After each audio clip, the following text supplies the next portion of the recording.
Well, this is the thing about it, man. Even though my life gave me a lot of challenges,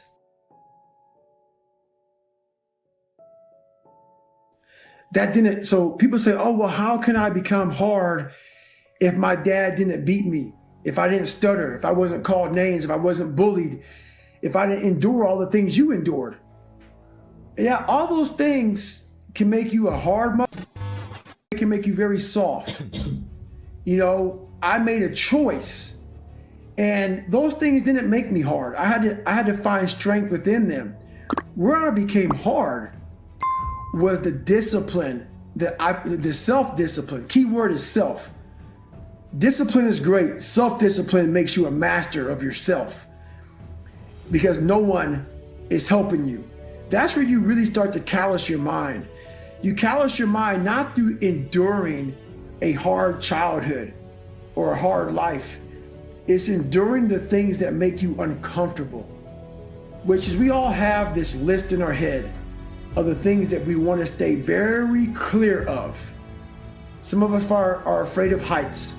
Some of us are afraid of getting up early. Some of us are afraid of cold water. Some of us are afraid of going to college. Whatever it may be, we have this list that we are staying very clear of. You need to get this, put it in front of you, and start making that list the only list you go from. And during this list is how you start to create the calloused mind.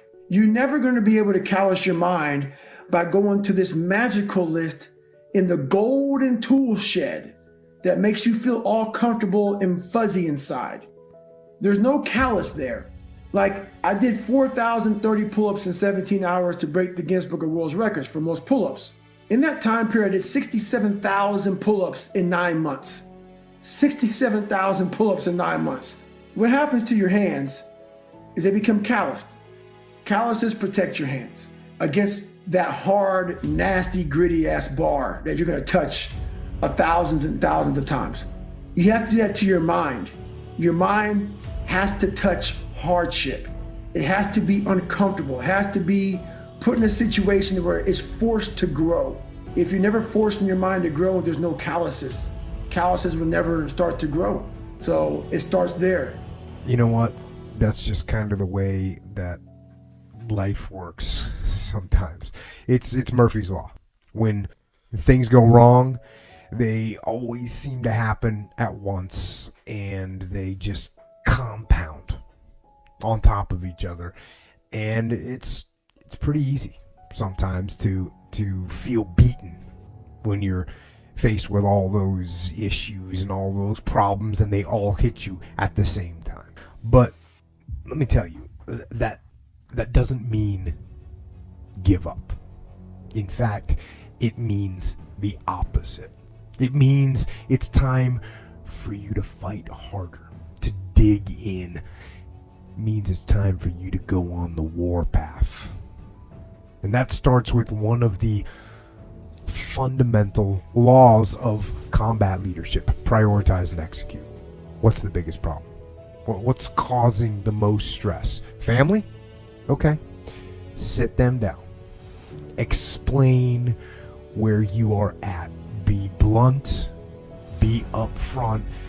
And then give them the simple plan of how you're going to get things back on track. Don't sugarcoat it. You give it to them straight. Next, you got some late payments. Call those creditors up. Explain to them what's going on. Set up some kind of a minimum payment plan so you can start making some progress and get them off your back. And then you got your job, right? You're falling behind at work. Okay, talk to your boss. Face it. Tell him that you're going to step up your game. Tell him you're going to be at work early, you're going to be at work late, you're going to be at work during lunch, you're going to be wherever you need to be whenever he needs you to be there. Tell him you're going to get after it. And tell him that you're 100% committed to supporting him and the company and the mission. And then you get started. And I'm going to tell you right now, it won't be easy. It will be hard because life is hard. That's what life is. And these challenges that you face, they're going to do their best to take you down. Do not let them. Stand up, dig in. Line up those problems and confront them, face them, fight them. Do not let them bring you down. In fact, let those challenges raise you up. Let them elevate you. Let their demands and their trials make you stronger. Let the adversity you face today turn you into a better person tomorrow. So in the future, you look back at these struggles and you say to them, thank you. You made me better. There's a concept that I don't want to be an icon. I want to be an idea. You know, I want to represent an idea. I want to represent possibilities. I want to represent magic, right? That you're in a universe and 2 + 2 = 4. 2 + 2 only equals 4 if you accept that 2 + 2 = 4. 2 + 2 is going to be what I want it to be. You know, and like there's a redemptive power that making a choice has, you know, rather than feeling like you're at effect to all the things that are happening. Make a choice. Like you just decide what it's going to be, who you're going to be, how you're going to do it. Just decide.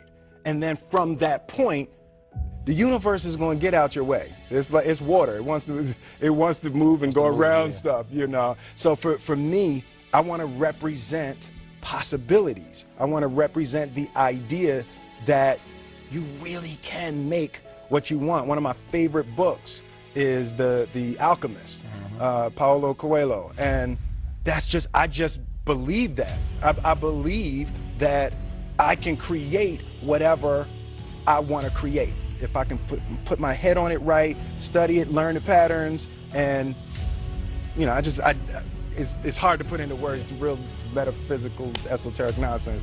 But I feel very strongly that we are who we choose to be. I consider myself an alchemist. An alchemist is basically a mystical chemist, right? And one of the great feats that alchemists used to do is they would take lead, just take a chunk of lead, and they could turn lead into gold. But I'm so connected to symbolically being able to turn lead into gold. You know, my grandmother used to say, you know, life give you a lemon, you go ahead and make lemonade. Absolutely. To me, that's alchemy. That's the same concept behind the alchemist. The only thing that I can see, and you can never really look at yourself, the only thing that I see that is distinctly different about me is I'm not afraid to die on a treadmill. I will run. You would not be outworked. I will not be outworked. Right. Period. Yeah. You might have more talent than me. You might be smarter than me. You might be sexier than me. You might be all of those things. You got it on me in 9 categories.